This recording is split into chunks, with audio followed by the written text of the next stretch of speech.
June 6, 1944. 0630 hours. Omaha Beach, Normandy. Private First Class Robert Chun hits the sand and feels the impact. Center mass. A German 7.92 millimeters round from an MG-42 machine gun nests 200 yards up the beach. At 2,500 feet per second, it should punch through his uniform, his skin, his sternum, and exit through his back. It doesn't. Chun lies there, wind knocked out, certain he's dying. His squad leader, Sergeant Bill Morrison, drags him behind a Czech hedgehog, rips open his uniform jacket. No blood. Just a massive bruise spreading across Chun's chest and a flattened bullet embedded in the fabric. Morrison stares. The bullet penetrated maybe a quarter-inch into the uniform material before stopping. The jacket looks like standard army issue. Olive drab wool. Nothing special. Except it just stopped a rifle round. What Morrison doesn't know is that Chun's uniform was stitched by a 52-year-old tailor from Philadelphia who'd been laughed out of 3 separate meetings with Army procurement officers. What he doesn't know is that this tailor's crazy multi-directional stitching pattern creates a fabric matrix that dissipates kinetic energy in ways that shouldn't be possible with 1940s materials. What he doesn't know is that 40 men in Chun's company are wearing these experimental uniforms, and by the end of D-Day, 31 of them will walk off that beach alive despite direct hits that should have been fatal. What the German machine gunners don't know is why their targets keep getting back up. To understand why a tailor's stitching technique mattered, you need to understand how catastrophically inadequate American combat uniforms were in 1944. The standard M1943 field jacket, the uniform that carried American soldiers through Europe, offered exactly 0 ballistic protection. It was designed for weather, not warfare. Wool and cotton, 16 ounces per square yard. The Army's position was simple. Uniforms are for warmth and carrying equipment. Protection comes from armor, cover, and not getting shot. But soldiers were getting shot. A lot. The statistics from the Italian campaign, 1943, were brutal. Casualty breakdown by wound type. Gunshot wounds, 63 of all combat casualties. Shrapnel wounds, 28. Burns and other, 9. Of those gunshot wounds, torso hits, 41. Extremity hits, 59. Survival rate for torso gunshot wounds, 34. The mathematics were simple. Take a bullet to the chest, you had a 1 in 3 chance of living long enough to see a medic. The Army tried everything. Body armor trials, 1942 through 1943. Failed solution number 1, steel plate inserts. Engineers at Aberdeen Proving Ground developed manganese steel plates, quarter-inch thick, curved to fit the torso. Weight, 12 pounds. Protection, effective against pistol rounds and low-velocity shrapnel. Problem, soldiers wouldn't wear them. After 4 hours of combat maneuvers, the plates caused severe back strain, restricted breathing, limited mobility. Field commanders reported that troops were abandoning the plates before going into combat. A protective vest you leave in your barracks doesn't protect anyone. Failed solution number 2, layered fabric armor.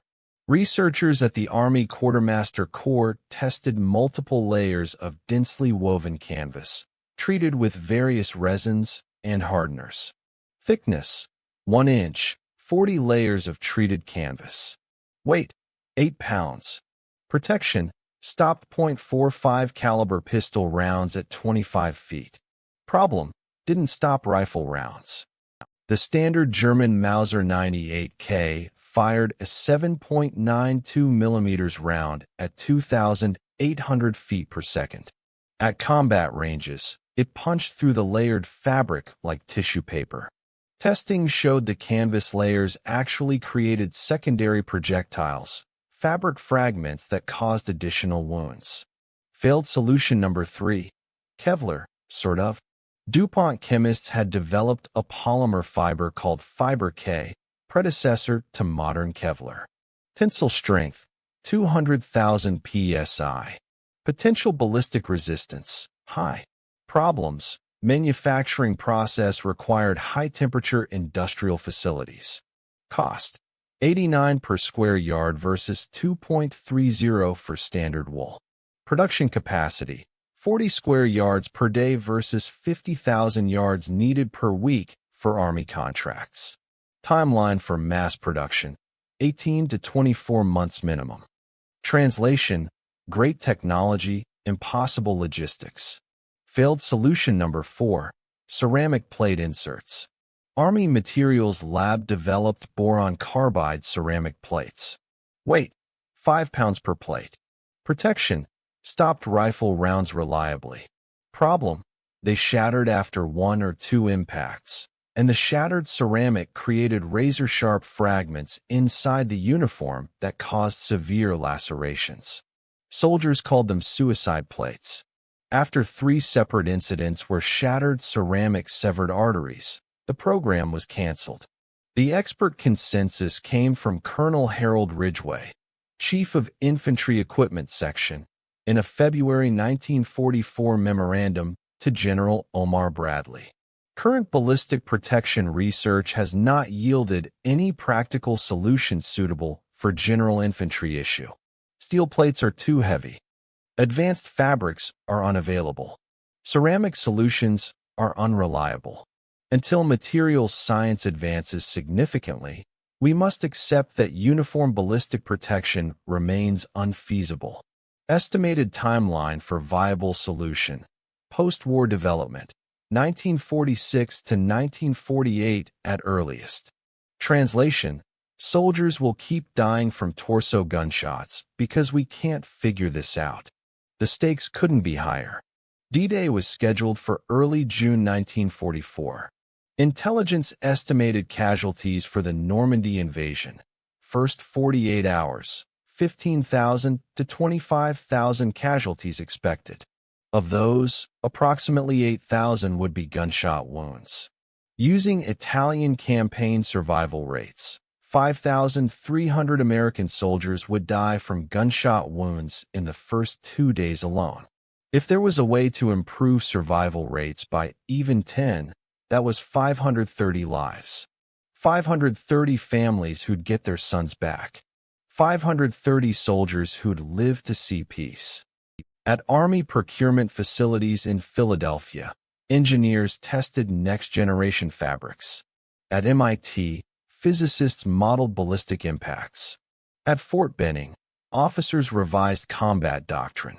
And in a tiny shop on South Street in Philadelphia, a 52-year-old tailor with a 6th-grade education was looking at a torn jacket and thinking about how fabric moves. Sometimes the solution comes from someone who spent 40 years watching thread and cloth. Sam Kessler was absolutely nobody. Born April 3, 1892, in Krakow, Poland, then part of the Austro-Hungarian Empire. His father was a tailor. His grandfather was a tailor. The family had been tailors for 6 generations, making clothes for minor nobility and wealthy merchants. Sam learned to sew before he could write. By age 8, he was helping in the shop. By age 12, he was better with a needle than most journeymen. He immigrated to America in 1910, age 18, landed at Ellis Island with 9 and a set of tailor's tools wrapped in oilcloth. Settled in Philadelphia's Jewish quarter. Opened a tiny shop, 12 feet by 15 feet, on South Street. Made suits for working men. Good suits, not fancy, but well-constructed. Durable. Fair prices. He married Rebecca Goldstein in 1913. They had 2 sons. The shop made enough money to eat, pay rent, not much more. Sam never learned to read English well. Never got past 6th grade equivalent. But he understood fabric like some people understand music. The way thread tension affects seam strength. How stitch density changes drape and durability. The relationship between weave pattern, fiber direction, and tear resistance. He didn't know the engineering terms for these concepts. He just knew them. By 1942, Sam's sons were in the Army. David, age 27, infantry, stationed in England. Jacob, age 25, medic, North Africa. Sam wanted to help the war effort. He was too old to fight, too poor to buy war bonds in meaningful amounts. So he volunteered at the local USO, mending uniforms for soldiers on leave. That's where he noticed the problem. December 1942. A young private brought in a jacket torn by shrapnel. Small tears, jagged edges.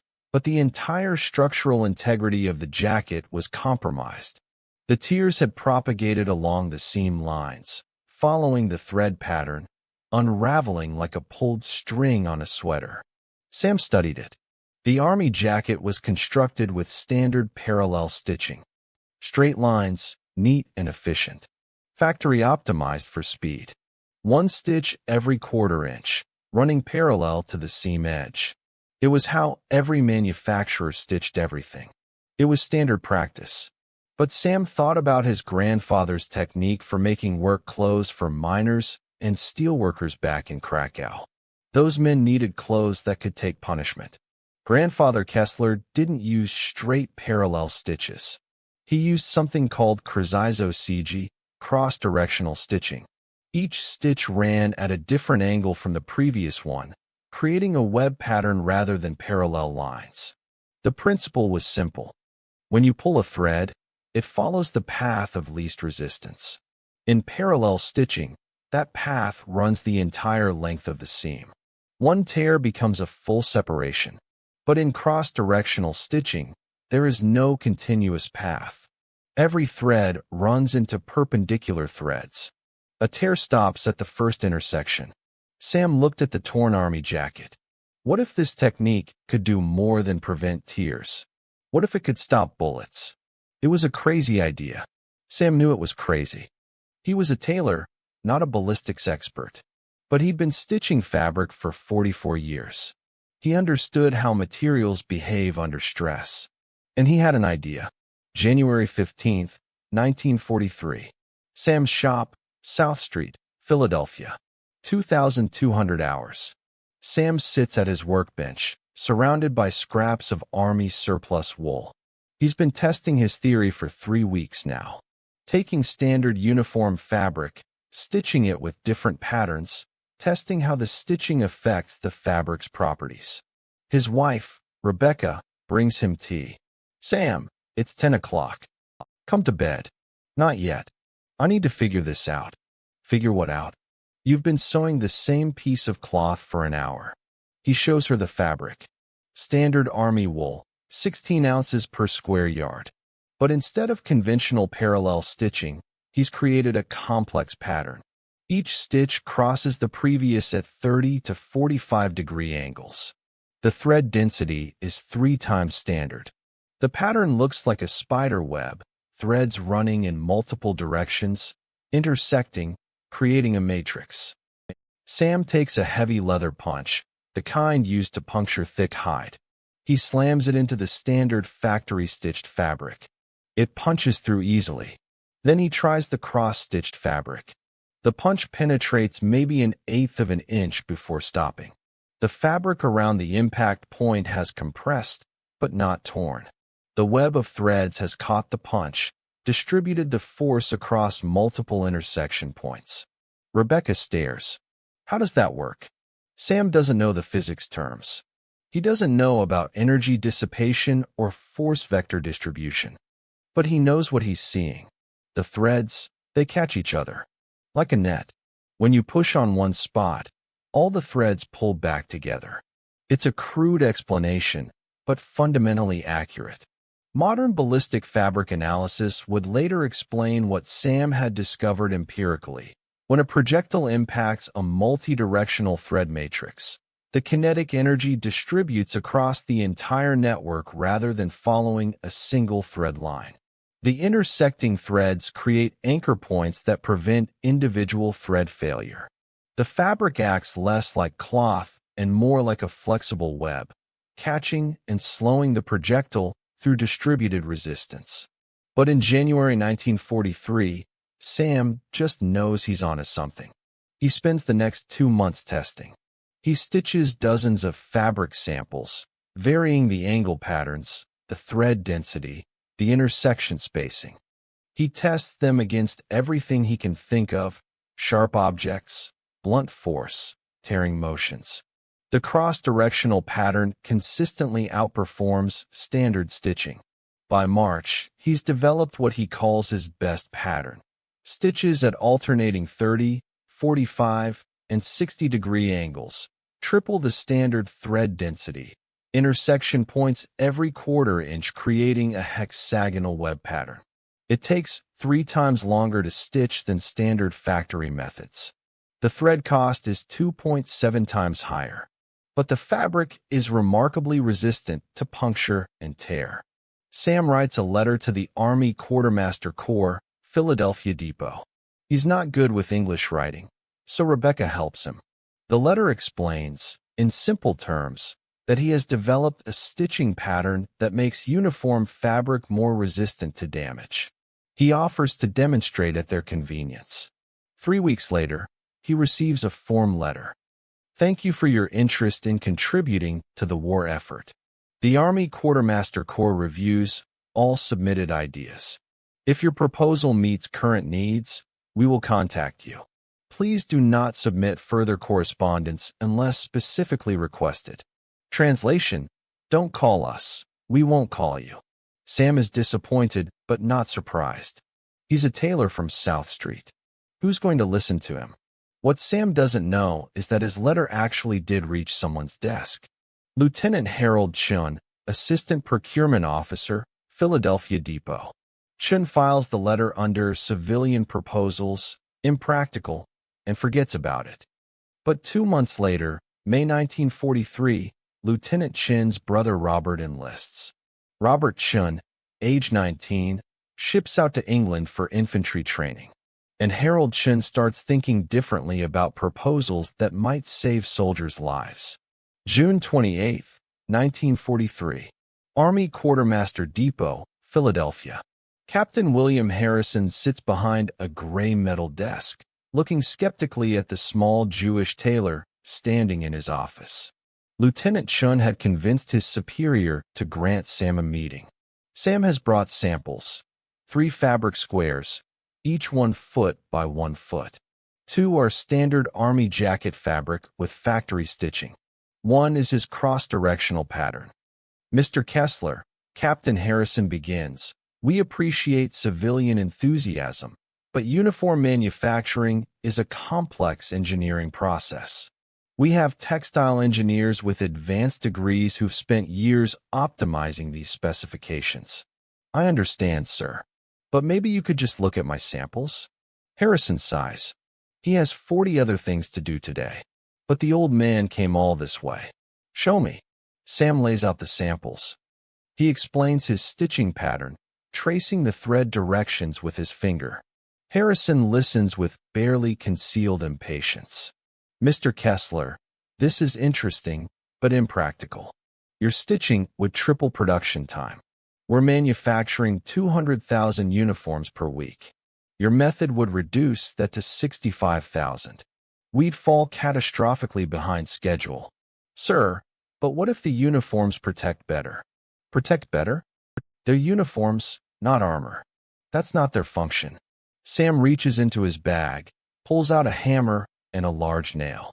Before Harrison can object, Sam places the standard fabric sample on the desk, puts the nail point against it, hits the nail with the hammer.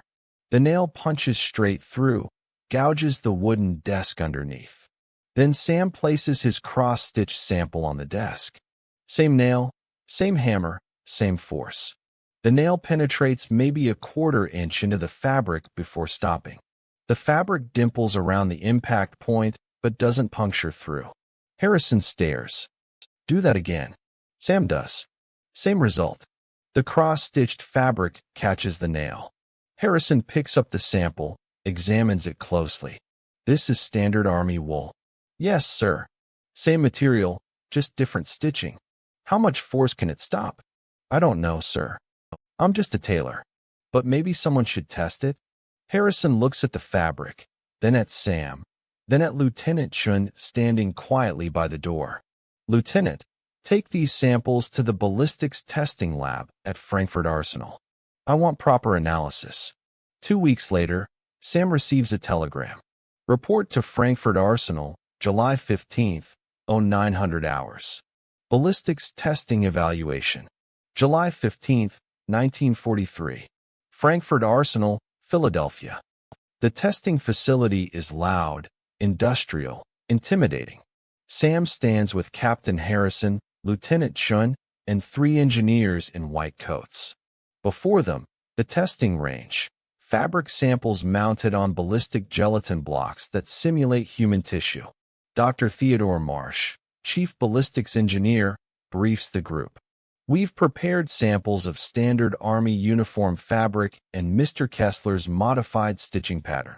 We'll test against common small arms threats at combat-relevant ranges. Test 1. .45 caliber pistol, 25 feet. Standard fabric. Complete penetration through fabric and 6 inches into gelatin. Cross-stitched fabric. Complete penetration through fabric and 5.5 inches into gelatin. Minimal difference. Sam's heart sinks. Dr. Marsh continues. Test 2. 9 mm Luger, German standard sidearm, 50 feet. Standard fabric. Complete penetration, 7 inches into gelatin. Cross-stitched fabric. Complete penetration, 5 inches into gelatin. Measurable improvement, but still penetrating. Test 3. .30 caliber carbine, 100 yards. Standard fabric. Complete penetration, exits gelatin block entirely. Cross-stitched fabric. Complete penetration, 9 inches into gelatin. Projectile remains in block. Significant energy reduction, approximately 40. One of the engineers speaks up. Dr. Marsh, that's substantial. 40 energy reduction could mean the difference between a fatal wound and survivable injury. Marsh nods. Test 4. 7.92 mm Mauser, German rifle, 200 yards. This is the critical test. The Mauser 98K is the standard German infantry rifle. Most combat engagements occur at 100 to 300 yards. This is the threat American soldiers face most often. The rifle fires. Standard fabric sample. Complete penetration. Exits gelatin entirely. Strikes backstop. Cross-stitched sample. Penetration through fabric. For inches into gelatin. Projectile stops. The room goes silent. Dr. Marsh walks to the cross-stitched sample. Removes it from the gelatin block. The fabric has a bullet embedded in it. The bullet penetrated the outer layers but got caught in the inner thread matrix. The surrounding fabric shows compression and deformation, but the thread web held together, creating a pocket that trapped the projectile and absorbed the remaining kinetic energy. Marsh turns to his team. Run it again. Different location on the fabric. They do. Same result. The bullet penetrates but gets caught in the thread matrix, stops before exiting the far side. 3 more tests. 3 more stopped bullets. Captain Harrison looks at Sam. Mr. Kessler, how did you know this would work? I didn't know, sir.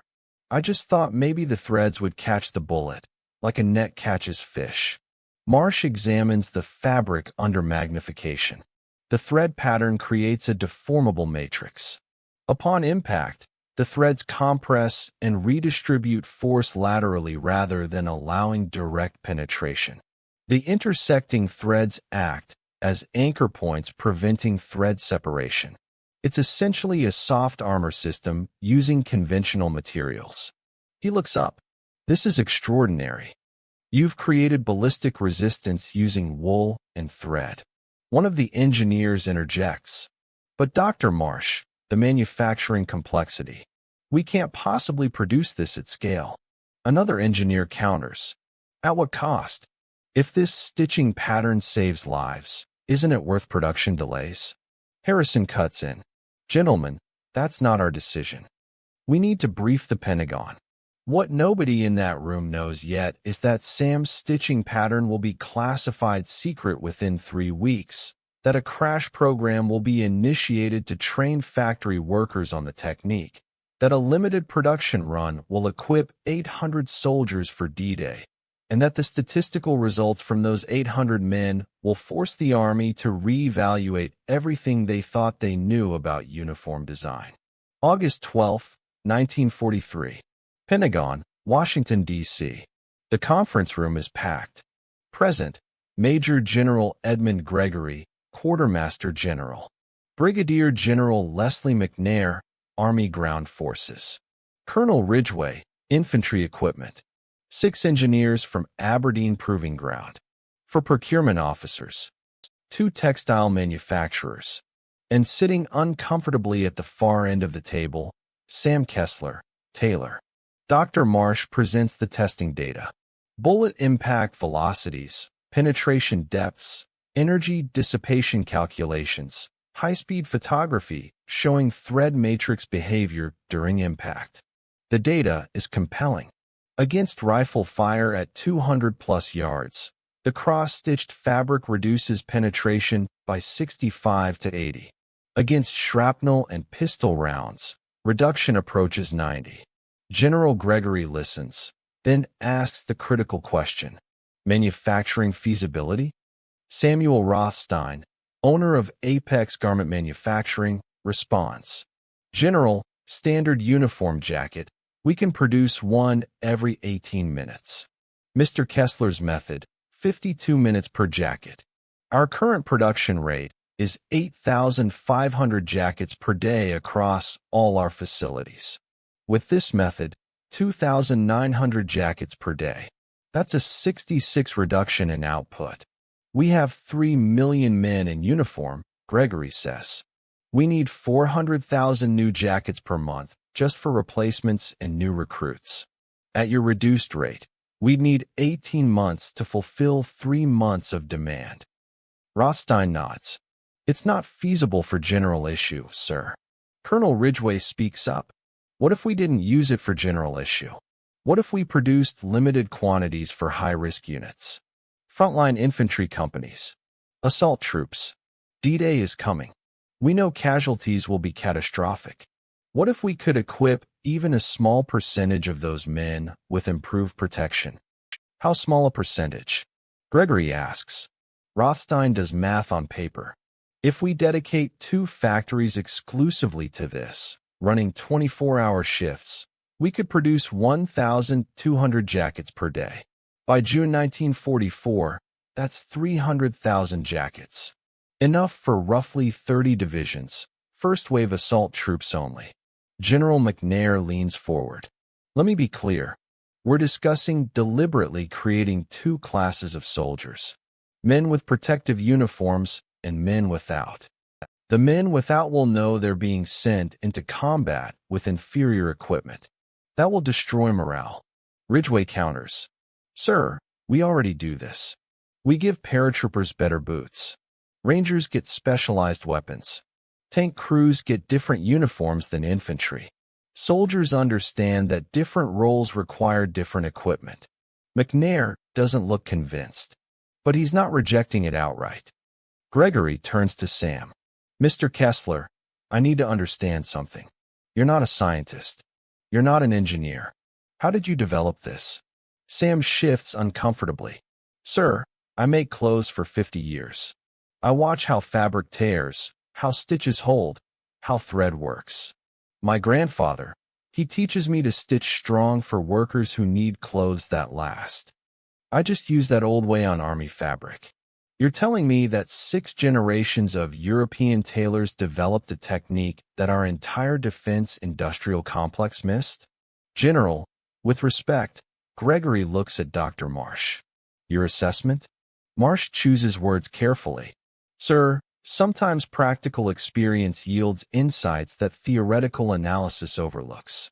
Mr. Kessler approaches fabric as a craftsman. Our engineers approach it as a material.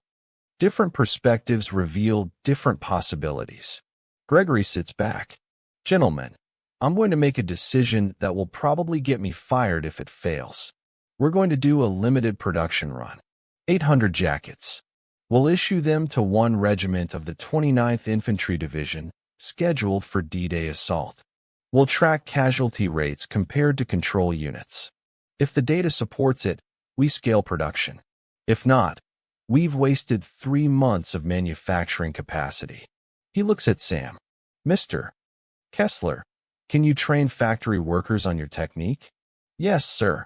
How long? For one person to learn good, maybe 2 weeks. Gregory nods. Make it work. September 1943 through May 1944. The next 9 months are a blur for Sam. He travels to garment factories in Philadelphia, New York, Baltimore. Teaches workers his cross-stitching technique. Most are women. Young women whose husbands and brothers are overseas. They learn quickly, motivated by the knowledge that their work might save lives. The technique spreads. Factory supervisors adapt it, streamline it, optimize it without losing effectiveness. Production rates improve. By March 1944, they're producing 1,800 jackets per day. By May, 2,400. The jackets are designated M1943, a field jackets. The A stands for augmented, but soldiers who wear them call them Kessler jackets. Lieutenant Harold Chun requests that his brother Robert's unit receives the jackets. His request is approved. Robert Chun, now Private First Class, 116th Infantry Regiment, 29th Infantry Division, receives his modified jacket in May 1944. He doesn't know what makes it different, just knows the stitching looks weird. What Robert Chun doesn't know is that 736 other men in his regiment are wearing the same jackets. What he doesn't know is that Army statisticians are preparing to track every casualty, every wound, every death, comparing his regiment against control units wearing standard jackets. What he doesn't know is that his survival, and the survival of hundreds of other men, will determine whether Sam Kessler's crazy stitching idea becomes standard issue or gets filed away as an interesting failure. June 6, 1944. 0630 hours. Omaha Beach, Normandy. This is where we started. Private Robert Chun takes a bullet to the chest. Survives. But he's not the only one. Sergeant William Kowalski, Company A, hit by machine gun fire at 0645. Bullet penetrates jacket partially, breaks 2 ribs, doesn't reach his lungs. Survives. Private James O'Malley, Company C, hit by rifle fire at 0712. Bullet stopped completely by jacket, massive bruising, continues fighting. Survives. Corporal David Steinberg, Company B, hit by shrapnel at 0735. Shrapnel caught in fabric matrix, minor lacerations, no serious wounds. Survives. The reports start coming in by late afternoon. Casualty rates for the 116th Infantry Regiment are anomalous. Field medics are seeing something strange. Men with bullet impacts, but no penetrating wounds. Severe bruising, broken ribs, but the bullets haven't reached vital organs. By June 8th, preliminary data reaches General Bradley's HQ. The 116th Infantry Regiment, equipped with M1943, jackets, casualty rate, 24. Control units with standard jackets, 39. That's a 15 percentage point difference. In a regiment of 3,000 men, that's 450 fewer casualties. But the more significant statistic, torso gunshot fatality rate. 116th Infantry, 18 of torso gunshot wounds fatal. Control units, 41 fatal. The Kessler jackets weren't preventing hits, but they were preventing deaths. Captain James Morrison, regimental surgeon, 116th Infantry, filed a report on June 10th. Over the past 4 days, I have treated 87 soldiers with torso gunshot wounds. 64 of these soldiers were wearing the modified M1943, a jacket. In 41 cases, the jacket demonstrably reduced bullet penetration.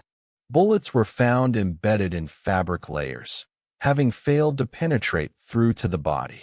In 23 additional cases, bullets penetrated but with significantly reduced velocity, resulting in non-fatal wounds rather than expected fatal injuries.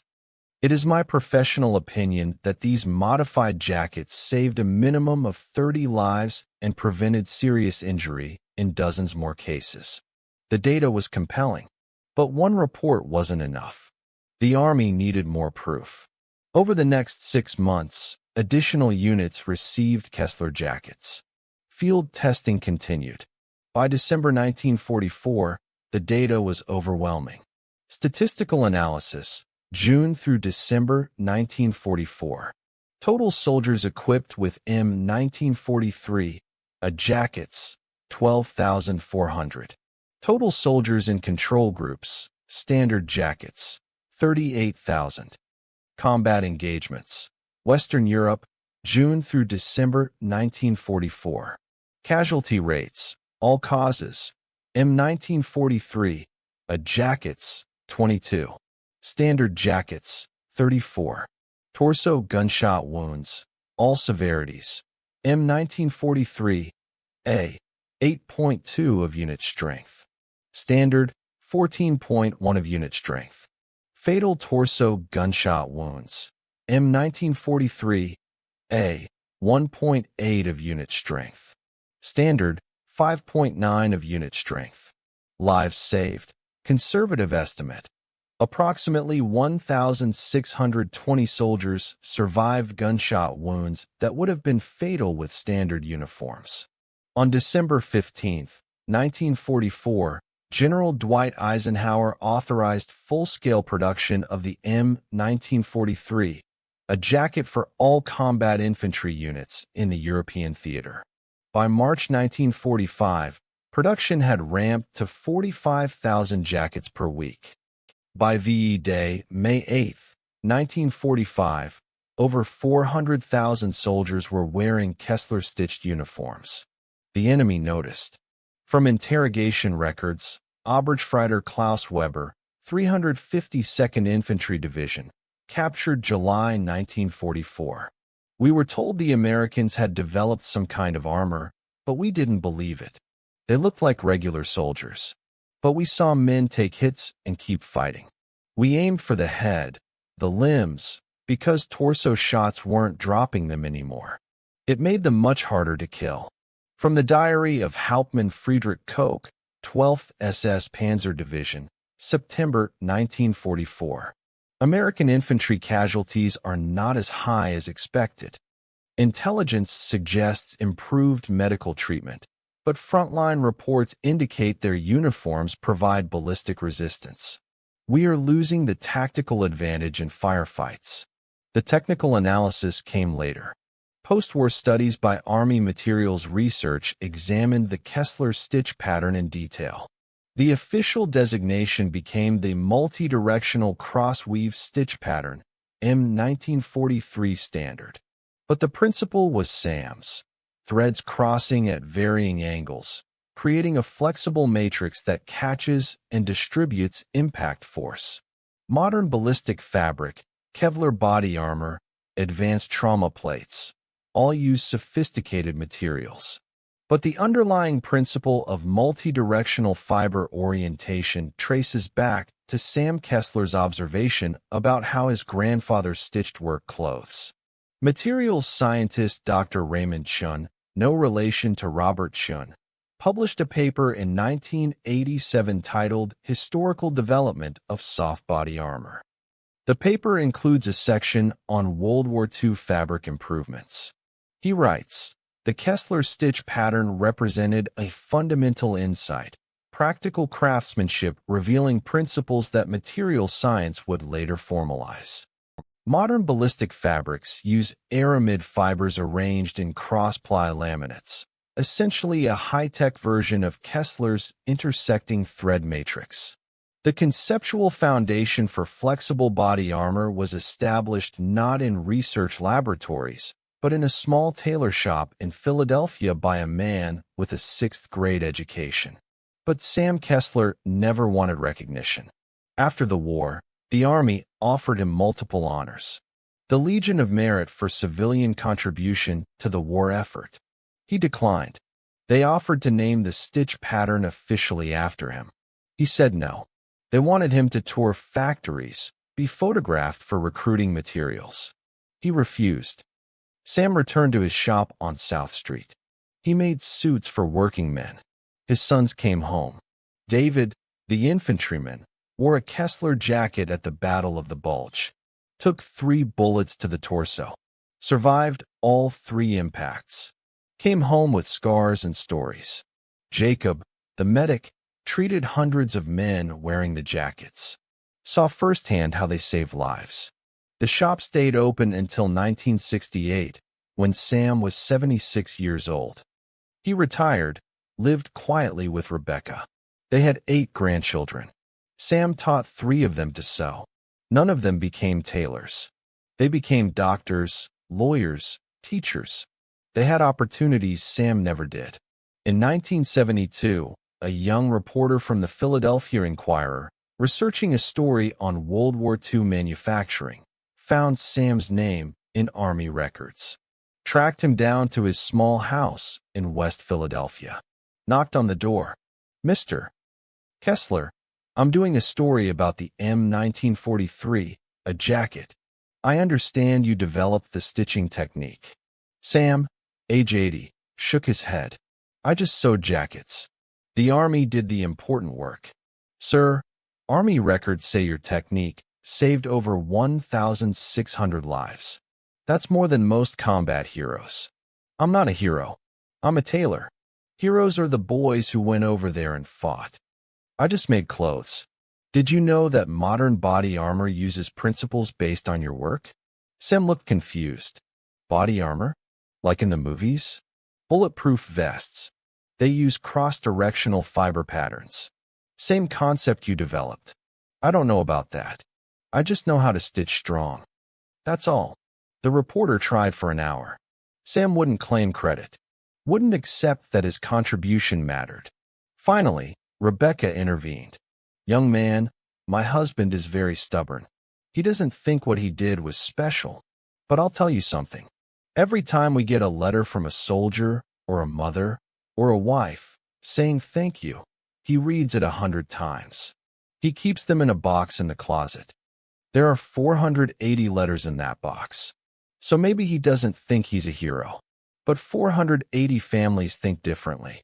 Samuel Kessler died on November 3, 1979, age 87. His obituary in the Philadelphia Inquirer mentioned he was a tailor, a World War II civilian contributor, survived by his wife, 2 sons, 8 grandchildren. It didn't mention the lives saved. That's how he wanted it. But at the Army Quartermaster Museum in Fort Lee, Virginia, there's a display case.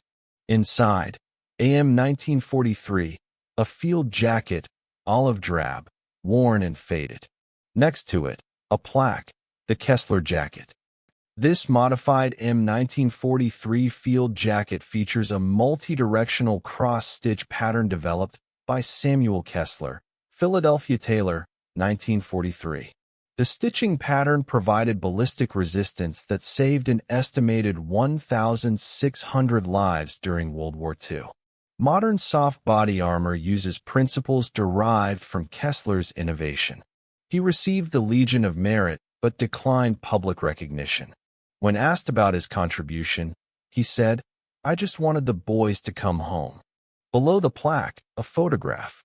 Sam in his shop, 1944, age 52, hunched over a sewing machine, surrounded by olive drab fabric. He's not looking at the camera. He's focused on his work, on the stitches, on getting it right. Because that's what tailors do. They make things that fit, things that last, things that protect. The modern legacy is everywhere. U.S. Army improved outer tactical vest, interceptor body armor, plate carrier designs. All use multi-directional fiber patterns. The Marine Corps even commissioned a study in 1991 examining historical ballistic protection, specifically referencing the Kessler stitch as a foundational concept in soft armor development. Private companies manufacture body armor for law enforcement. The design specs specify cross-ply fiber orientation, layers arranged at varying angles. It's standard practice now. Engineers call it balanced fiber architecture. They don't call it the Kessler method. Most of them have never heard of Sam Kessler. But Robert Chun heard of him. Private First Class Robert Chun, who took a bullet to the chest on Omaha Beach and lived. After the war, Robert became a high school teacher in California. He taught history. Every year, when covering World War II, he'd tell his students about the tailor who saved his life. He'd show them the scar on his chest, a round purple mark where the bullet had hit. He'd explain how a simple stitching pattern had stopped a rifle round. One of his students, Margaret Morrison, granddaughter of Sergeant Bill Morrison who dragged Robert behind the Czech hedgehog, asked, "Mr. Chun, why don't they teach us about this in textbooks? We learn about generals and battles, but not about the tailor." Robert thought for a moment. Because we remember the people who led armies and commanded fleets. We forget the people who did small things that mattered enormously. Sam Kessler saved more lives than most generals. But he did it quietly, with thread and needle, in a tiny shop where nobody noticed. That's not how we think heroes should look. Margaret wrote a school paper about Sam Kessler. Got an A. Years later, 1995, she became a military historian. Published a book, The Thread That Saved Thousands, Forgotten Innovations of World War II. Chapter 3 is about Sam. In 2003, on what would have been Sam's 111th birthday, the city of Philadelphia named a small park on South Street after him. Kessler Square. There's a bench, some trees, a small bronze plaque explaining who he was. Tourists walk past it every day. Most don't notice. But on Veterans Day, November 11th each year, a group gathers there. Veterans, mostly elderly now, some in wheelchairs. They're men who wore Kessler jackets. Men who took bullets and lived. They place flowers on the memorial. They tell stories. They remember the tailor who never wanted to be remembered. David Kessler, Sam's son, attended the ceremony every year until his death in 2008. He'd stand there, age 93, leaning on his cane, and tell anyone who'd listen, "My father never thought what he did was special. He thought he was just doing his job. But when you're a tailor, your job is making things that protect people from the cold, from the rain, from whatever threatens them. My father just took that job seriously." The lesson of Sam Kessler isn't about stitching. It's about perspective. The Army's engineers saw ballistic protection as a materials problem. They needed stronger materials, better armor, advanced technology. They were probably right. Given unlimited time and resources, they'd have developed something superior. But Sam saw it differently. He saw it as a construction problem. The material was fine. The question was how you put it together. That perspective shift, from material science to craftsmanship, opened a solution path nobody else had considered. Sometimes expertise creates tunnel vision. When you're trained to think about problems one way, you stop seeing other approaches. Sam wasn't trained in ballistic science, so he wasn't limited by ballistic science assumptions. He approached the problem as a tailor. How do I make this fabric stronger using tools I already have? It's the same insight in both stories we've discussed. Donovan the mechanic saw ammunition feed as a friction problem. Kessler the tailor saw bullet resistance as a stitching problem. Neither had formal engineering training. Both had decades of practical experience. Both solved problems that stumped experts. There's a dangerous tendency to dismiss practical knowledge as inferior to theoretical training. To assume that if you haven't studied something formally, you can't contribute meaningfully. But some problems require practical insight that formal training doesn't provide. Sam Kessler proved that expertise isn't always academic. Sometimes it's generational. Sometimes it's in your hands, in your muscle memory, in the 50 years you've spent watching how materials behave. Sometimes the person who can solve your impossible problem is the person you'd never think to ask. And sometimes courage isn't charging a machine gun nest or flying a dangerous mission. Sometimes courage is a 52-year-old Tailor walking into the Pentagon, facing generals and engineers and experts, and saying, "I think I know how to fix this." Samuel Kessler, 1892 to 1979. Tailor, 6 generations of craftsman. Immigrated from Krakow, 1910. Opened shop on South Street, Philadelphia, 1912. Developed multi-directional cross-stitch pattern for ballistic resistance, 1943. Declined Legion of Merit, declined public recognition, declined interviews. Estimated lives saved through his innovation. 1. 600 plus confirmed, possibly more undocumented. His technique forms the conceptual basis for modern soft body armor. Modern descendants of his method protect soldiers, police officers, security personnel worldwide. When asked about his contribution in 1972, he said, "I just wanted the boys to come home. That's all any of us wanted. I'm not special. I just knew how to sew strong." But 1,600 soldiers came home because Sam Kessler knew how to sew strong. They came home to wives, children, futures.